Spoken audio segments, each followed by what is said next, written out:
नमस्कार दोस्तों, आप सभी का अमेजिंग ज्ञान पॉइंट पर हार्दिक स्वागत है। दोस्तों, आज के इस सेशन में हम मॉडर्न हिस्ट्री के टॉप 25 क्वेश्चंस को कवर करने वाले हैं। वीडियो के सभी क्वेश्चंस मोस्ट इंपॉर्टेंट हैं, इसलिए वीडियो को आप शुरू से अंत तक देखिएगा। तो चलिए दोस्तों, बिना देरी के हम अपने वीडियो को स्टार्ट करते हैं। फ्रेंड्स, आज के वीडियो का हमारा फर्स्ट क्वेश्चन है, भारतीय सिविल सेवा में चुने गए पहले भारतीय का नाम क्या था? भारतीय सिविल सेवा में चुने गए पहले भारतीय सत्येंद्रनाथ टैगोर थे। सत्येंद्रनाथ टैगोर रविंद्रनाथ टैगोर के बड़े भाई थे। इन्हें 1863 में सिविल सेवाओं में चुना गया था। तो इस प्रकार से इसमें हमारा ऑप्शन ए राइट आंसर हो जाएगा। भारतीय सिविल सेवा में चुने गए पहले भारतीय सत्येंद्रनाथ टैगोर थे और इन्हें 1863 में सिविल सेवाओं में चुना गया था। नेक्स्ट है, इल्बर्ट बिल विवाद किस वायसराय के कार्यकाल में उभरा था? दोस्तों, बात कुछ ऐसी है कि पहले केवल यूरोपीय न्यायाधीश ही यूरोपीय अधिकारियों की सुनवाई कर सकते थे, लेकिन 1883 में वायसराय रिपन के द्वारा इल्बर्ट बिल को पेश किया गया और इस विधेयक में वरिष्ठ भारतीय न्यायाधीशों को भी यूरोपीय अधिकारियों की सुनवाई करने की अनुमति देने की मांग की गई और इस बिल को यूरोपीय और ब्रिटिश लोगों के विरोध के बाद वापस ले लिया गया। तो इस प्रकार से ऑप्शन ए इसका राइट आंसर हो जाएगा। इल्बर्ट बिल विवाद रिपन वायसराय के कार्यकाल में उभरा था। नेक्स्ट है, 1857 का विद्रोह कहाँ से प्रारंभ हुआ था? दोस्तों, 1857 का विद्रोह, जिसे सिपाही विद्रोह और प्रथम स्वतंत्रता संग्राम के नाम से भी जाना जाता है, यह विद्रोह भारत में ब्रिटिश शासन के खिलाफ हुआ था। 1857 का विद्रोह भारतीय सिपाहियों के द्वारा मेरठ से 10 मई को शुरू किया गया था। तो इसमें हमारा ऑप्शन सी राइट आंसर हो जाएगा। 1857 का विद्रोह मेरठ से 10 मई को प्रारंभ हुआ था और यह भारतीय सिपाहियों के द्वारा किया गया विद्रोह था। नेक्स्ट है, बेगम हजरत महल ने 1857 के विद्रोह का नेतृत्व निम्नलिखित में से किस शहर से किया था? बेगम हजरत महल अवध के नवाब वाजिद अली शाह की दूसरी पत्नी थी। लखनऊ में 1857 की क्रांति का नेतृत्व बेगम हजरत महल के द्वारा किया गया था। तो इसमें ऑप्शन ए राइट आंसर हो जाएगा। अवध के नवाब वाजिद अली शाह की दूसरी पत्नी थी बेगम हजरत महल और इनके द्वारा लखनऊ से 1857 की क्रांति का नेतृत्व किया गया था। दोस्तों, अगर हम बात करें कानपुर की, तो कानपुर से विद्रोह का नेतृत्व नाना साहब और तांटिया टोपे के द्वारा किया गया था। इलाहाबाद की बात की जाए तो इलाहाबाद से विद्रोह का नेतृत्व लियाकत अली खान के द्वारा किया गया था। इलाहाबाद से विद्रोह का नेतृत्व लियाकत अली खान के द्वारा, कानपुर से विद्रोह का नेतृत्व नाना साहब और तांटिया टोपे के द्वारा और लखनऊ से अवध के नवाब वाजिद अली शाह की दूसरी पत्नी बेगम हजरत महल के द्वारा विद्रोह का नेतृत्व किया गया था। नेक्स्ट है, ब्रिटिश हाउस ऑफ कॉमन्स का चुनाव जिस भारतीय ने प्रथम बार लड़ा था वे कौन थे? ब्रिटिश हाउस ऑफ कॉमन्स का चुनाव लड़ने वाले पहले भारतीय दादा भाई नेहरूजी थे। तो इसमें हमारा ऑप्शन ए राइट आंसर हो जाएगा। दादा भाई नेहरूजी ने लिबरल पार्टी के टिकट पर चुनाव लड़ा था। पार्टी भी आप सभी को याद रखना है। लिबरल पार्टी के टिकट पर ब्रिटिश हाउस ऑफ कॉमन्स का चुनाव दादा भाई नेहरूजी ने लड़ा था। दादा भाई नेहरूजी की एक प्रमुख पुस्तक है जिसे poverty and British rule in India के नाम से जाना जाता है। नेक्स्ट है, 1870 में पूना सार्वजनिक सभा की स्थापना किसने की थी? पूना सार्वजनिक सभा की स्थापना 1870 में एम.जी. रनाडे के द्वारा किया गया था। तो ऑप्शन बी इसका राइट आंसर हो जाएगा।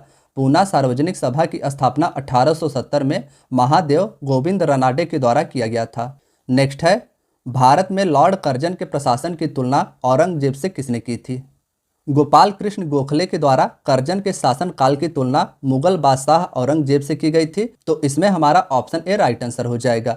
गोखले मोहम्मद अली जिन्ना और महात्मा गांधी के राजनीतिक गुरु थे और इन्हीं के द्वारा लॉर्ड कर्जन के प्रशासन की तुलना औरंगजेब से की गई थी। दोस्तों, हम बात कर रहे हैं गोखले की।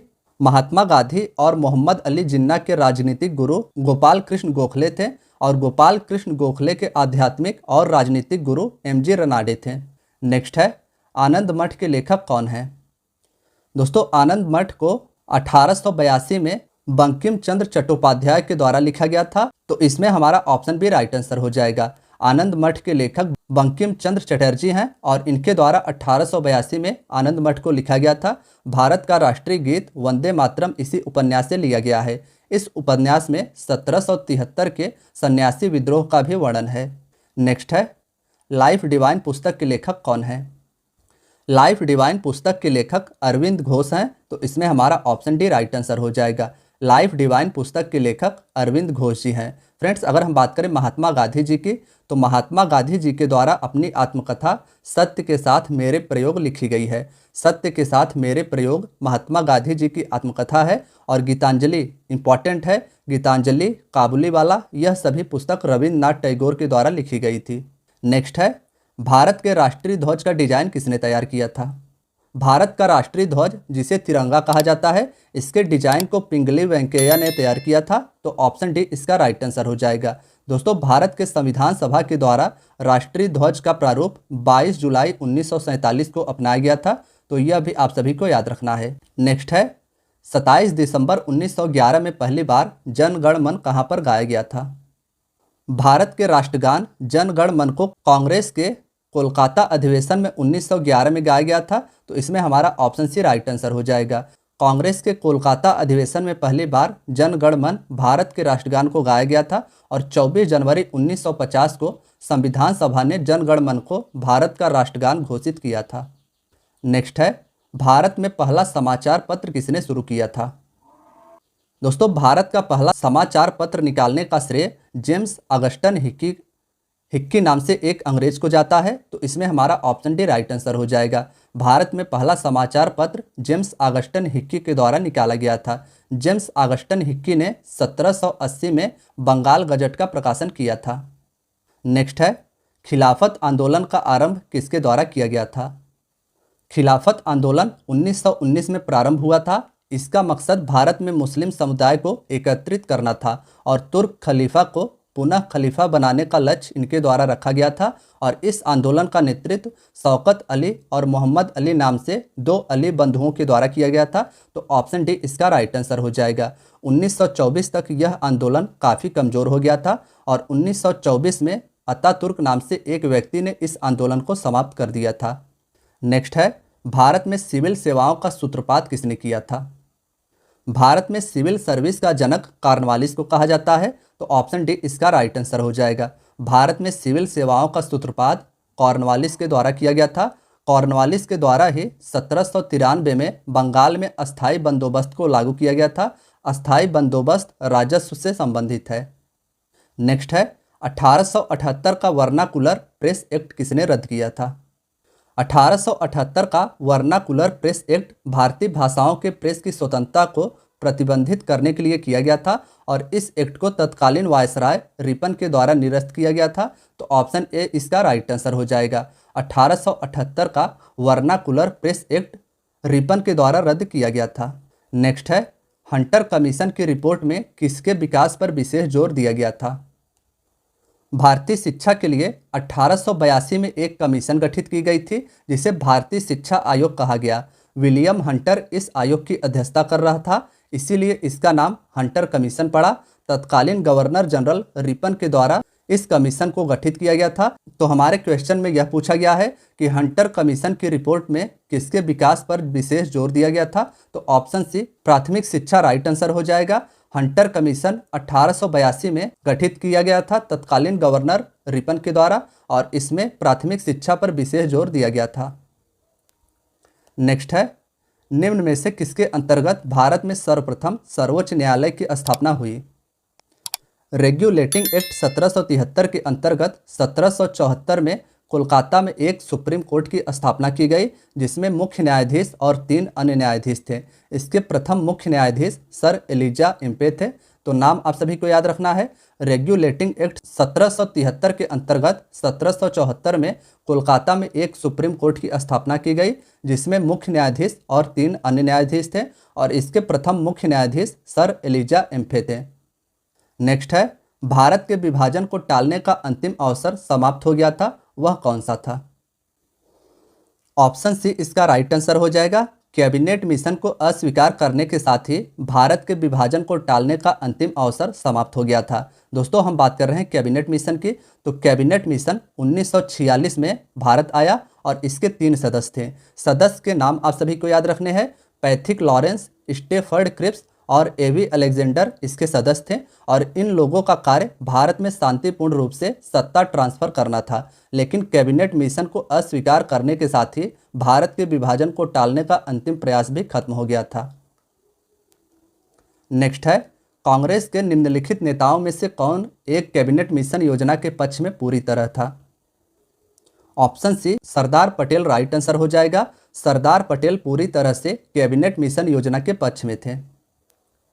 नेक्स्ट है, निम्नलिखित में से किसने सोम प्रकाश नामक समाचार पत्र शुरू किया था? दयानंद सरस्वती का समाचार पत्र है सत्यार्थ प्रकाश। ईश्वर चंद्र विद्यासागर का समाचार पत्र है सोम प्रकाश। तो इसमें हमारा ऑप्शन भी राइट आंसर हो जाएगा। राजा राम मोहन राय जी की बात करें तो इनका पत्र है संवाद कौमुदी। राजा राम मोहन राय के पत्र को संवाद कौमुदी के नाम से जाना जाता है। और सुरेंद्र नाथ बनर्जी जी का पत्र है ए नेशन इन मेकिंग। तो इन सभी पुस्तकों और पत्रों को आप सभी को कहीं लिख लेना है, ये आप सभी के आगामी एग्जाम के लिए इंपॉर्टेंट है। नेक्स्ट है, जब भारत को स्वतंत्रता प्राप्त हुई थी यूनाइटेड किंगडम में निम्नलिखित में से किस पार्टी की सत्ता थी? भारत के स्वतंत्रता के समय यूनाइटेड किंगडम में लेबर पार्टी की सत्ता थी और वहां के प्रधानमंत्री क्लेमेंट एटली थे। नेक्स्ट है, निम्नलिखित अंग्रेज शासकों में से समाचार पत्रों पर से प्रतिबंध हटाने का श्रेय किसे जाता है? भारतीय प्रेस का मुक्तिदाता चार्ल्स मेटकॉफ को कहा जाता है। इसी के द्वारा समाचार पत्रों पर से प्रतिबंध हटाया गया था। तो ऑप्शन बी इसका राइट आंसर हो जाएगा। मेटकॉफ का 1 वर्ष का कार्यकाल 1835 से 1836 तक था। नेक्स्ट है, बक्सर के युद्ध जो कि 1764 में लड़ा गया था में अंग्रेजी सेना का नेतृत्व किसने किया था?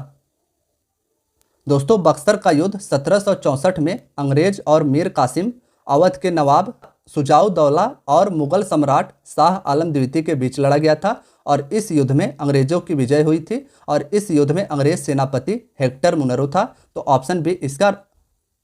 ऑप्शन सी इसका राइट आंसर हो जाएगा। नेक्स्ट है, भारत में डाक व्यवस्था शुरू करने वाला ब्रिटिश गवर्नर जनरल कौन था? डलहौजी भारत का गवर्नर जनरल 1848 से लेकर 1856 तक रहा और इसी के कार्यकाल के दौरान पहली बार डाक व्यवस्था शुरू किया गया था। तो ऑप्शन ए इसका राइट आंसर हो जाएगा। डलहौजी को भारत में रेलवे का जनक माना जाता है और इसी के समय भारत में पहली बार 1853 में मुंबई से ठाणे के मध्य रेल चलाई गई थी। नेक्स्ट है, सुगौली की संधि 1816 में किसके बीच संपन्न हुई थी?